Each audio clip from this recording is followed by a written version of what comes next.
माँ तू सबसे प्यारी है, माँ तू जग में न्यारी है। माँ तू सबसे प्यारी है, माँ तू जग में न्यारी है। अपने आंचल में रखना, अपने आंचल में रखना।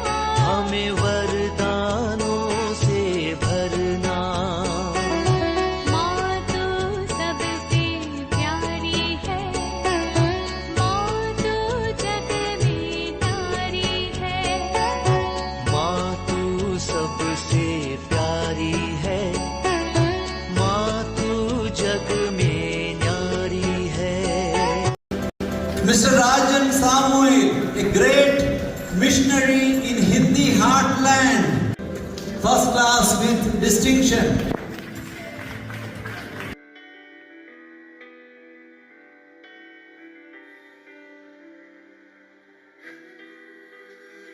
पिता, पुत्र और पवित्र आत्मा के नाम पर आमीन। आप सबों को जय यीशु।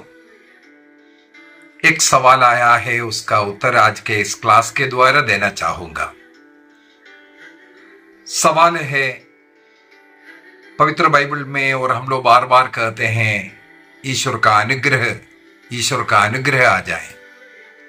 इस अनुग्रह अंग्रेजी में ग्रेस कहते हैं। इस शब्द का क्या अर्थ है, क्या मतलब है इस ग्रेस का? सबसे पहले एक लातीनी शब्द से आया हुआ वर्ड है। लातीनी शब्द ग्राशिया, उसी से ग्रेस अर्थात अनुग्रह शब्द आया। अभी लातीनी शब्द ग्राशिया का मतलब है कुछ उपहार, अयोग्य व्यक्ति को निःशुल्क उपहार देने को ही ग्राशिया कहते हैं। उसके लिए पवित्र बाइबल में ग्रीक शब्द इस्तेमाल किया हुआ है, कैरिस, कैरिसम। ये सब हम लोगों ने सुना होगा, वो ये कैरिस अनुग्रह। इसका मतलब है ईश्वर की ओर से हम अयोग्य पापी लोगों को ईश्वर देने वाला उन आशीषों का या उन उपहारों का नाम है अनुग्रह या ग्रेस। जैसे हम लोग एफेसियों का पत्र अध्याय 2 वाक्य 8 और 9 में अगर पढ़ेंगे, वहां पर क्योंकि तुम अनुग्रही से विश्वास के द्वारा उद्धार प्राप्त किया है, और तुम्हारे ओर से नहीं, हमारे कोई काम या हमारे कोई अच्छाई के कारण नहीं। हमारा उद्धार ईश्वर की ओर से हम पर बरसने वाला वो कृपा, वो अनुग्रह उसी के कारण हुआ। ये हमें बता करके दे रहा है।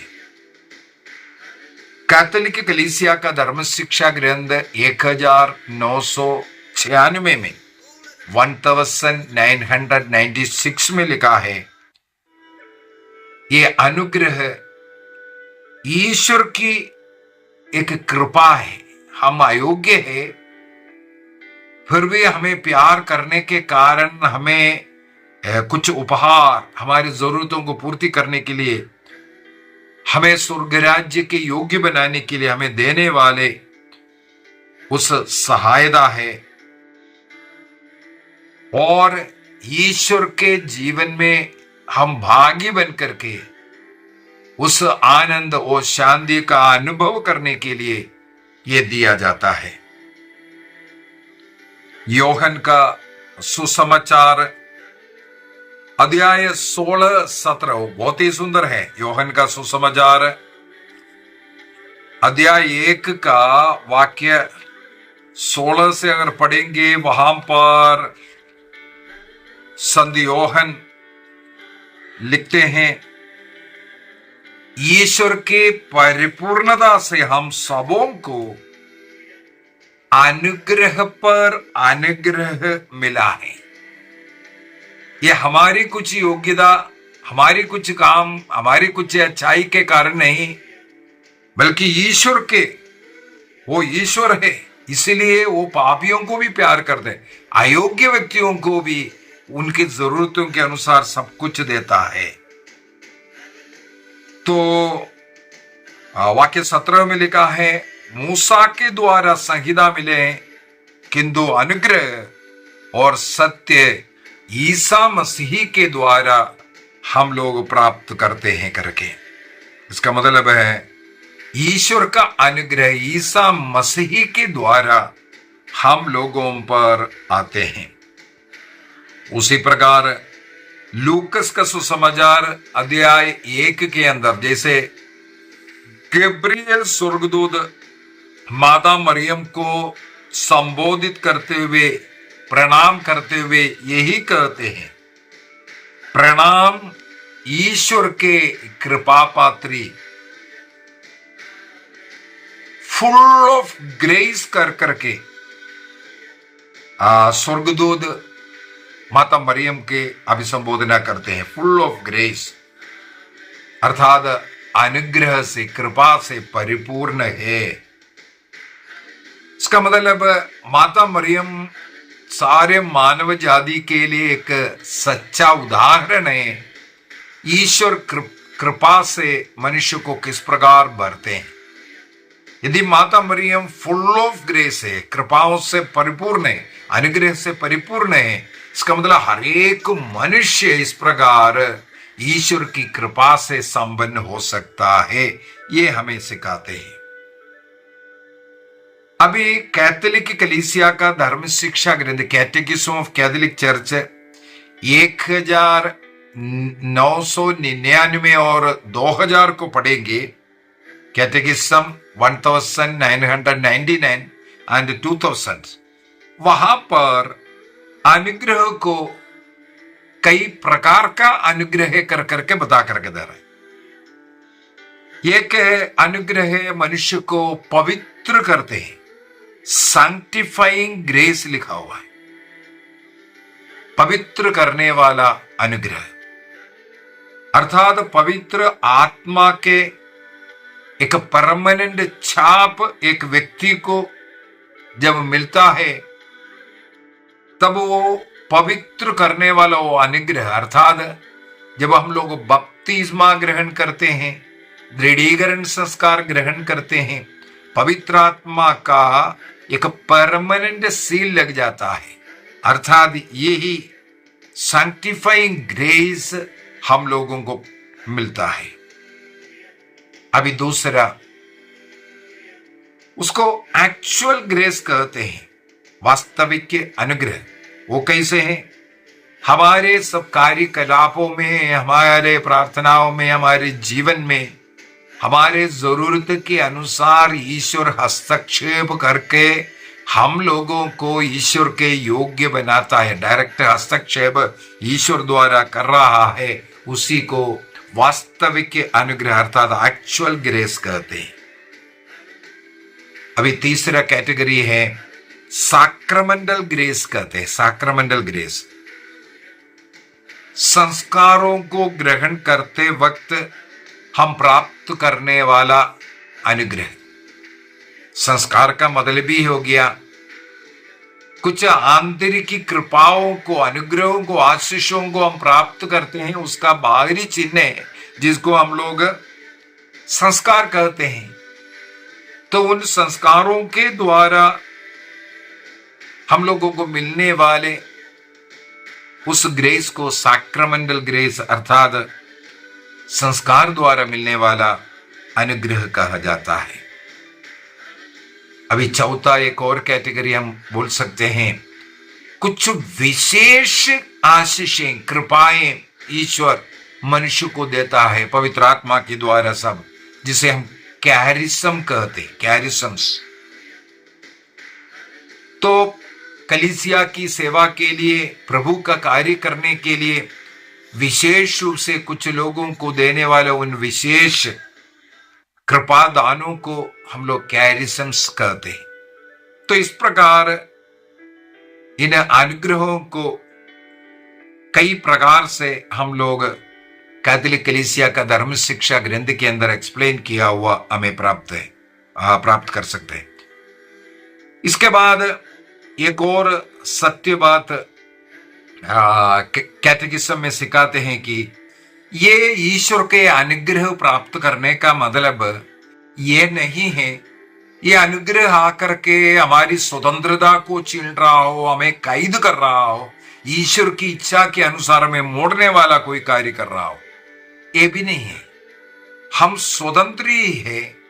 ईश्वर हमारे जरूरत के अनुसार इन कृपा दानों को दे करके कार्य करता है। संत थॉमस अक्विनस कहते हैं अनुग्रह प्रकृति को नष्ट नहीं करता है, बल्कि उस प्रकृति को या स्वतंत्रता को पूर्णता की ओर लेकर के जाता है। इसलिए हमें समझने की जरूरत है ईश्वर का अनुग्रह जितना अधिक हम लोग प्राप्त करते हैं, हम स्वतंत्र ही है, लेकिन हम उतना अधिक ईश्वर से जुड़े हुए जीवन, अच्छाई का जीवन, स्पिरिचुअल जीवन जीने के लिए ये मदद देता है। चर्च फादर अगस्टिन कहते हैं अनुग्रह के बिना, ईश्वर के इन कृपाओं के बिना मनुष्य कुछ भी नहीं कर सकता। यदि मनुष्य कुछ अच्छा कार्य करता है वो ईश्वर की कृपा ही है। इसलिए संत पौलुस से प्रभु ने कहा तुम्हें चंगाई नहीं मेरी कृपा की जरूरत है। जब चंगाई के लिए, जो कष्ट पीड़ा से छुटकारे के लिए संत पौलुस ने प्रार्थना किया तो प्रभु ने कहा तुम्हें मेरी कृपा की जरूरत है। अर्थात हर एक मनुष्य को ईश्वर के इस अनुग्रह में बढ़ते जाने की जरूरत है। इफेसियों का पत्र अध्याय 1:3 में लिखा है स्वर्ग का ईश्वर स्वर्ग के सभी आशीषों, आध्यात्मिक वरदानों को हमें दे दिया है।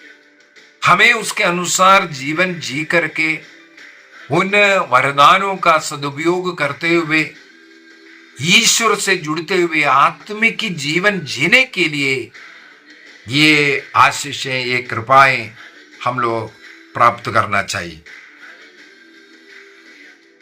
बपतिस्मा के समय पर हम लोगों को अपवित्रता से शुद्ध कर प्रभु के साथ जोड़ते हैं, प्रभु का शरीर का अंग बनाता है, अर्थात हमें स्वर्ग राज्य के योग्य बनाता है। वो ईश्वर की करुणा है, कृपा है, अनुग्रह है।